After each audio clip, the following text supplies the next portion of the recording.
नमस्कार। हाँ। आज हमारे पास एक काफी दिलचस्प मामला है समझने के लिए। हाँ, बिल्कुल। शेयर बाजार को सोचिए, एक बड़ा सा खेल का मैदान। और कोई उस मैदान में शायद थोड़ी चालाकी से खेल रहा था।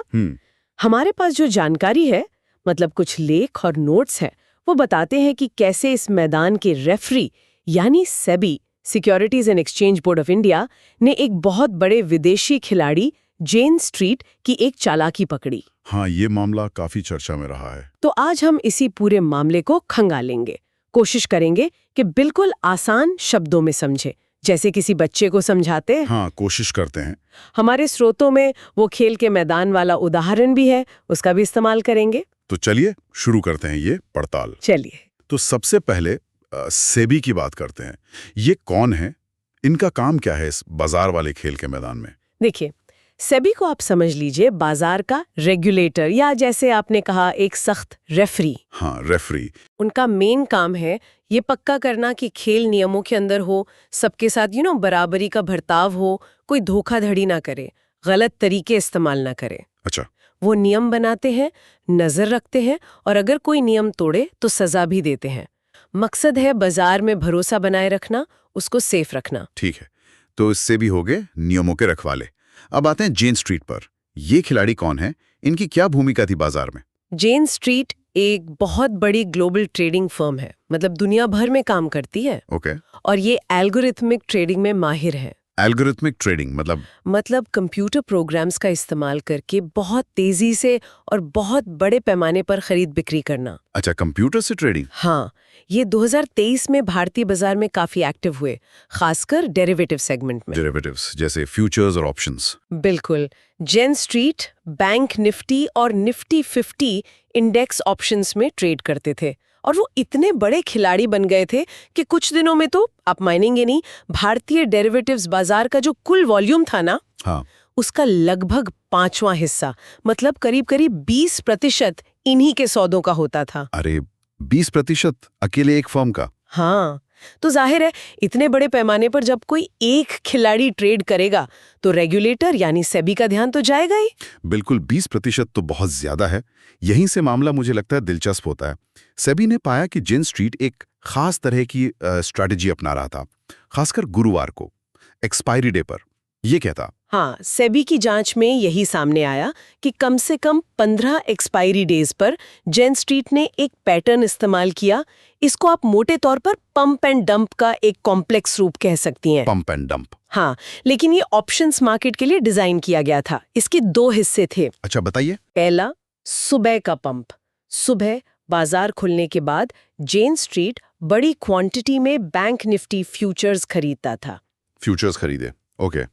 इस बड़ी खरीदारी से क्या होता था, बैंक निफ्टी इंडेक्स मतलब स्कोरबोर्ड तेजी से ऊपर चढ़ जाता था।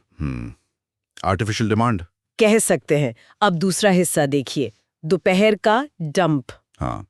फिर दोपहर के आसपास वो अचानक बड़ी मात्रा में वो खरीदे हुए फ्यूचर्स बेचना शुरू कर देते थे। अरे, इस भारी बिकवाली से इंडेक्स तेजी से नीचे गिर जाता था। अच्छा। अब यहाँ असली खेल था। सेबी ने पाया कि जेन स्ट्रीट ने पहले से ही बड़ी मात्रा में पुट ऑप्शंस खरीद रखे थे। पुट ऑप्शंस ये वो होते हैं जिनसे बाजार गिरने पर फायदा होता है? बिल्कुल सही। पुट ऑप्शंस ऐसे कॉन्ट्रैक्ट है जिनसे तब फायदा होता है जब इंडेक्स नीचे गिरता है। रुकिए एक मिनट, मतलब पहले खुद ही खरीदारी करके इंडेक्स को ऊपर चढ़ाया, शायद दूसरों को लगा होगा कि अरे बाजार ऊपर जा रहा है, चलो हम भी खरीदें।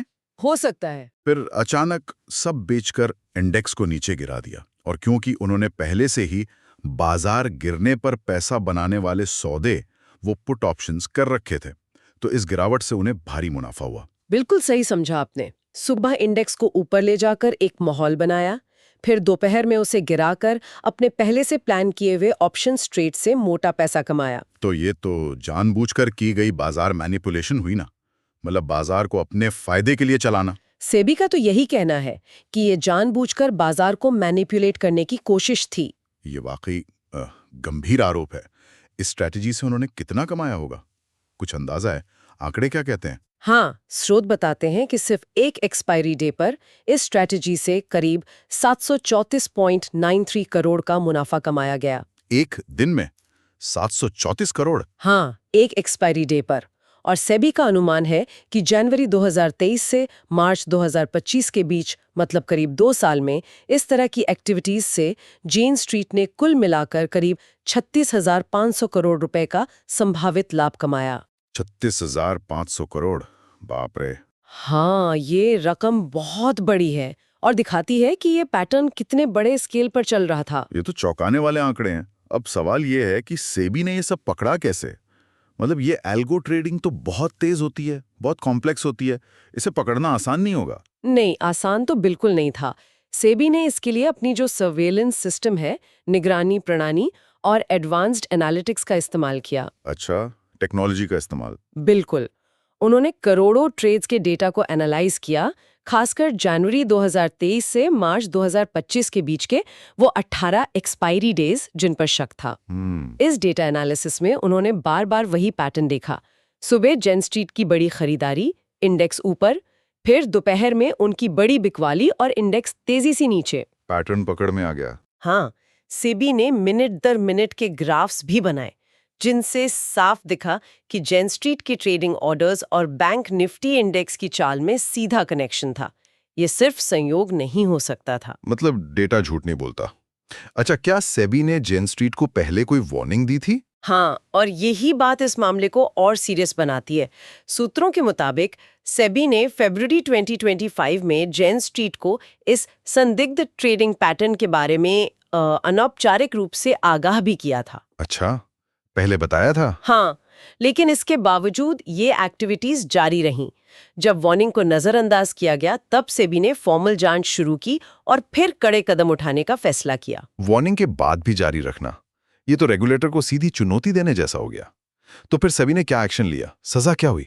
3 जुलाई 2025 को सेबी ने एक अंतरिम आदेश, मतलब एक फौरी आदेश जारी किया। हाँ। इसमें उन्होंने जेन स्ट्रीट को भारतीय सिक्योरिटीज मार्केट में अगली सूचना तक किसी भी तरह की खरीद बिक्री करने से तुरंत रोक दिया, बैन लगा दिया। ट्रेडिंग पर बैन। हाँ, और साथ ही उन्हें निर्देश दिया कि वो इस कथित मैनिपुलेशन से जो गलत तरीके से मुनाफा कमाया है, यानी 4,843.57 करोड़ रुपए। 4,843 करोड़। हाँ, 4,843.57 करोड़ रुपए उसे एक अलग खाते में जमा करे। इस प्रोसेस को डिसगॉर्जमेंट कहते हैं, मतलब गलत तरीके से कमाया गया पैसा वापस लेना। ये डिसगॉर्जमेंट अमाउंट 4,843 करोड़, ये तो उस एक दिन की कमाई 734 करोड़ से बहुत ज्यादा है। हाँ, करीब 6 गुना से भी ज्यादा। ये दिखाता है कि सेबी मामले को कितनी गंभीरता से ले रहा था।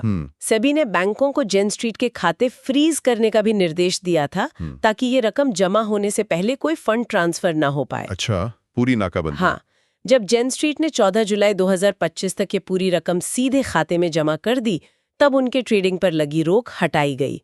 लेकिन मामला अभी खत्म नहीं हुआ है। अच्छा, ये भी फाइनल नहीं है। ओके, इस पूरी प्रक्रिया को और सरल बनाने के लिए वो झूले वाला उदाहरण था ना स्रोतों में, वो समझा सकती हैं आप?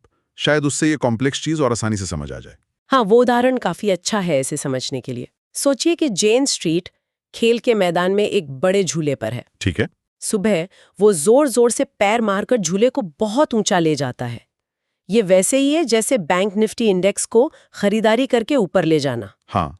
झूले को इतना ऊंचा जाते देखकर मैदान के दूसरे बच्चे भी जोश में आ जाते हैं, झूले के पास आ जाते हैं, सोचते हैं कि झूला और ऊपर जाएगा, उन्हें भी मजा आएगा। मतलब बढ़ते बाजार से फायदा होगा। लेकिन फिर अचानक दोपहर में, जब किसी को उम्मीद नहीं थी, जेन स्ट्रीट अपने पैर जमीन पर रगड़कर झूले को तेजी से रोक देता है और नीचे गिरा देता है। धगाम। हाँ, इससे झूले पर चढ़ने की उम्मीद लगाए बैठे बाकी बच्चों को झटका लगता है, उनका खेल बिगड़ जाता है, उन्हें नुकसान होता है। लेकिन जेन स्ट्रीट ने तो पहले से ही ऐसी सेटिंग कर रखी थी, जैसे वो पुट ऑप्शंस, कि झूले के नीचे गिरने पर उसे फायदा होगा। अच्छा। तो उसने झूले की चाल को कंट्रोल करके खुद मुनाफा कमाया, जबकि बाकी लोग नुकसान में रहे। ये झूले वाला उदाहरण वाकई इस पंपोडम को काफी हद तक साफ कर देता है। और सेबी यानी मैदान का रेफरी ये सब देख रहा था? बिल्कुल।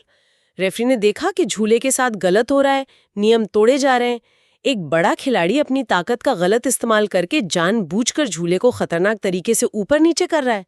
दूसरों को नुकसान पहुंचा रहा है, खुद फायदा उठा रहा है। तो रेफरी ने सीटी बजा दे? हाँ, रेफरी ने दखल दिया, खेल रोका और नियम तोड़ने वाले को हर्जाना भरने को कहा। ठीक है, कहानी समझ आ गई, उदाहरण से भी और साफ हो गया। लेकिन अब सवाल यह है कि इससे हम जैसे आम निवेशक को, जो शायद सीधे बैंक निफ्टी ऑप्शंस में ट्रेड नहीं करता, उसे क्या फर्क पड़ता है? इस मामले पर ध्यान देना क्यों जरूरी है? ये बहुत बहुत जरूरी सवाल है। इसके कई कारण हैं कि क्यों ये मामला हर किसी के लिए मायने रखता है, चाहे वो सीधे डेरिवेटिव्स में ट्रेड करे या ना करें। बताइए। पहला, बाजार की निष्पक्षता, मार्केट इंटेग्रिटी। सोचिए, अगर बाजार में बड़े खिलाड़ी जब चाहें अपनी मर्जी से कीमतों को ऊपर नीचे कर सकें, तो छोटे निवेशकों का भरोसा कैसे रहेगा? भरोसा टूट जाएगा। बिल्कुल। शेयर बाजार भरोसे पर ही चलता है।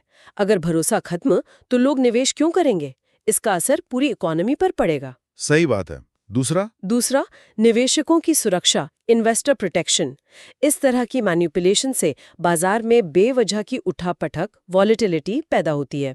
हम में से बहुत से लोग अपनी मेहनत की कमाई, रिटायरमेंट के पैसे, बच्चों की पढ़ाई के लिए म्यूचुअल फंड या सीधे शेयर्स में लगाते हैं। हाँ। बाजार में बड़ी गड़बड़ी होने पर सीधे न सही पर अप्रत्यक्ष रूप से उनके निवेश पर भी बुरा असर पड़ सकता है। ये भी है। और तीसरा, एक कड़ा संदेश, एक नज़ीर।